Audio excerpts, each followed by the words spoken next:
The invasion of Ukraine in the spring of 2022 has brought on a Cold War narrative, and many nations, including NATO members, are now quickly expanding their military forces and increasing their defense spendings. But who is investing the most in their military capabilities? In this video, we will look into what nations are ready for combat and which are relying on diplomacy.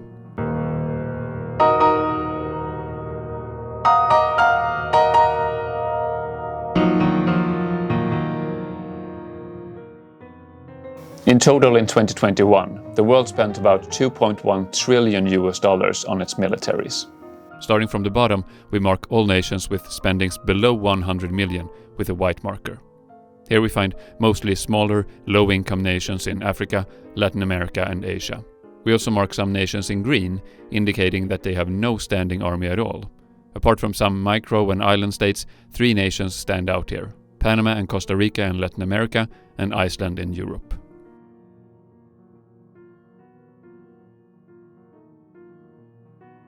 Moving on, we will mark all nations above 100 million but below 1 billion with a yellow marker. This includes a wide array of nations without much in common, other than that they are mostly smaller or poorer nations. But there are some middle and high-income nations here.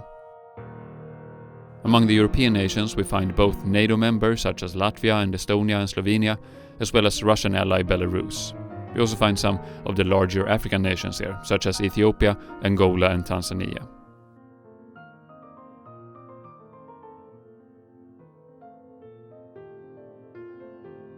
Passing the 1 billion mark, we have 77 nations left. Now we mark every billion spent in 2021 with one orange marker. Passing 2 billion, we are into the top 60, and 44 nations have spendings exceeding $5 billion. These numbers are from the SIPRI Military Expenditures database. SIPRI stands for Stockholm International Peace Research Institute and was founded in 1966. You can find link to the source in the description below. The database lacks numbers for certain nations like Libya, Djibouti, Eritrea, Laos, Turkmenistan, Syria, the UAE and Yemen.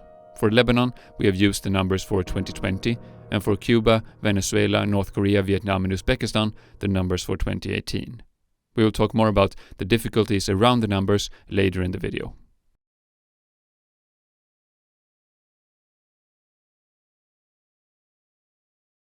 The top 25 nations all have above $10 billion spent in 2021.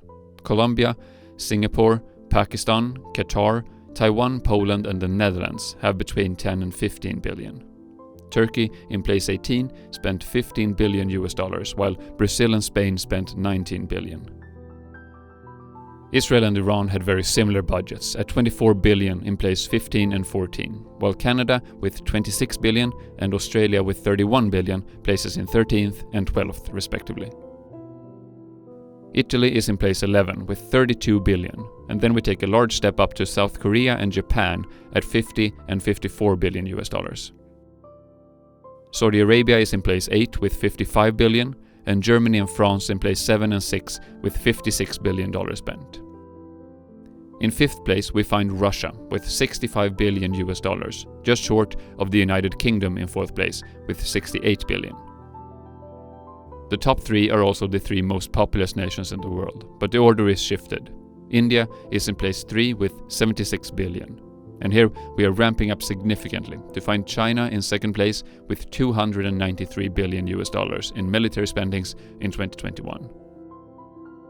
But no other nation is funding its military like the United States. $800 billion of the US budget was allocated to the military in 2021, the equivalent to the combined spendings of the next 10 nations on the list, 38% of the global spendings and 12 times the amount of Russia. 2.5 times as much as China. Now let's shift and look at military expenditures per capita. We once again mark Costa Rica, Panama and Iceland in green. All nations below $10 per capita in white, between $10 and $100 in silver, between 100 and 200 in yellow, and after that 1 pink marker for every $200 spent per inhabitant. Some nations previously high up on the list is significantly lower here, not the least India at place 88 with $55 per person, and China at place 54 with $203 per person. Russia is in place 31 with $451. Germany at number 23 with $667, and the UK is at place 12 with just over $1,000 per person.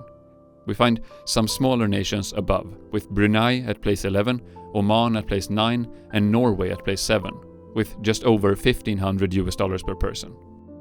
Saudi Arabia is in place 6 at $1,570. Singapore in place 5 with $1,880, Kuwait in 4th place with $2,080, and the United States at place 3 with $2,400. Israel comes in 1 place higher with $2,770, and in the top Qatar at almost $4,000 per inhabitant and year in military spendings. In the top 10, 5 are in the Middle East, and the United States is the only really populous nation up there.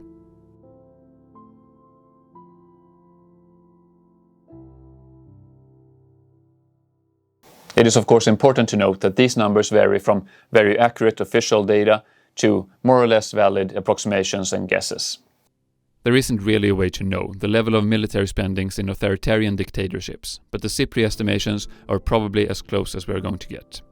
It is also important to note that military spendings does not equal military capabilities. There are nations with relatively low levels of allocated resources that can still foster a highly skilled military, with advanced technologies and well-trained personnel, as well as nations with large defense budgets that would fall short in an actual battle against a more skilled neighbor.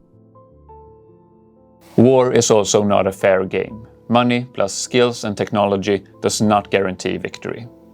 More than once, knowledge of the terrain and local conditions, allegiance of the civilians in the area, or outside support from allies has played the decisive role in the outcome of a skirmish.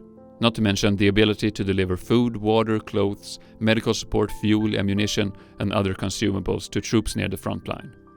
Not every capabilities are valued equal in every situation, location, and time, and hence an army specifically trained for the circumstances can be highly successful against an otherwise superior enemy. Many political, technological, and economic factors should also be taken into account when assessing military capabilities, like sanctions or economic support for the attacking or defending nation, capabilities to defend against cyber warfare, or resilience in the economy for civilians. Feel free to write your thoughts in the comment section if you think there are aspects that I missed or that I should look more into in another video. If you would like to see more of what I produce in the future, you can always subscribe to my channel. I'll see you in the next one.